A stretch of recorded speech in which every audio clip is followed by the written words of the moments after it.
journalism. And then I had another background in academic writing. And so it turned into a piece of prose. So I thought I would bring it in and read it anyway, sort of break up the monotony of poets and comics. I call this New Infrastructure. And it's well, you'll see what it is. Up the lane and down the street a little ways from our house, huge machines have arrived to upgrade the water and sewer pipes coming in and going out of a city pumping substation. This is on an otherwise sleepy residential block close to the beach on the Chesapeake Bay. Our once quiet street is now an impassable eyesore, except for the people unlucky enough to live near the pumping station. They may drive to their houses through mud and brine on a narrow lane between machines and park in their own driveways. Pipes connected to each other line the sidewalks, which are closed to pedestrians, and pumps rumble day and night, circulating water perpetually from underneath the ground and back into the ground. The site is like an autopsy, where we can see the exposed innards of the awesome technology which brings running water and sewer services to our homes in this part of town. But it's also a huge preemption of the right to live with quiet enjoyment in our homes. That right is overruled by deciders downtown who are no doubt correct. The infrastructure needs the upgrade to accommodate all the extra people now living in the neighborhood. It's city life, a big problem. All signs are it won't get solved anytime soon. And meanwhile, work goes ahead down our street to replace the old city plumbing with the new plumbing. And even the city knows it's a big pain in the ass, and it will go on for about a year until people forget what they always liked about the neighborhood and are almost ready to move when one day the machines go away and the street is good to go again. Nice. But we also have a problem of sea level rise around here, and not much has been done about it. So that's a huge thing. And we've been lucky. No humongous storm has hit us for a while, certainly not since I've been here. But I think most people sort of feel in their bones that we could be about due for the big one.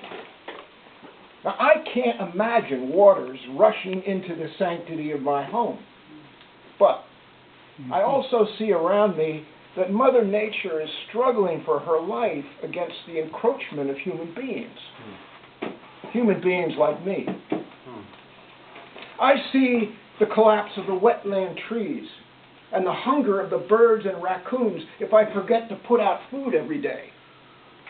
We've crowded Mother Nature's diversity and variety into fetid swamps and regimented parks.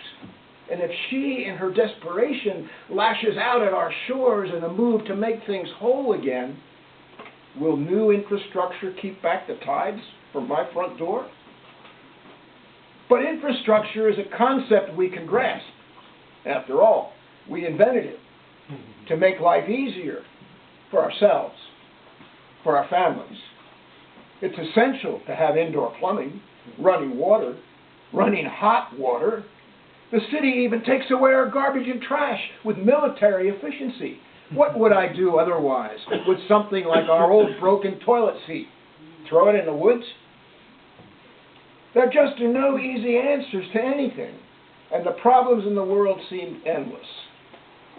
Now, I used to think that if everyone lived a simpler life, we could continue as a species and as a civilization indefinitely. But a simple life is not everyone's cup of tea. Most people want more than the basics. They want to go shopping. After a while, so did I. But a funny thing happened to me on my way to the middle class. It all collapsed. I think that's part of what this new infrastructure is about. Bringing back the past. Securing that quality of life for another generation. It seems necessary. It may be successful. But if the sea swallows us up, What good will it do? Meanwhile, as the process down the block continues, we all know we've got to get together and do something on the climate change issue. There's some movement at City Hall, studies and whatnot. New bike lanes have appeared on many streets for all the good they do. Light rail is up and running, just one route so far, back and forth across downtown, though through some of the neighborhoods most likely to disappear underwater. It seems the larger reality of the sea rising around us has everybody stumped. I guess it's the money. It will cost too much to save everybody from the rising ocean. So we mostly ignore the problem, and people must make their own plans. Meanwhile, the infrastructure will be here for our neighborhood in case the big one doesn't happen. I pray it doesn't happen. But also, that living through the danger will make us all a more loving people. Not just to each other, but to the whole world and all the creatures in it. I also hope that in this new millennial age, we can come to understand and accept physical death. Why fight it?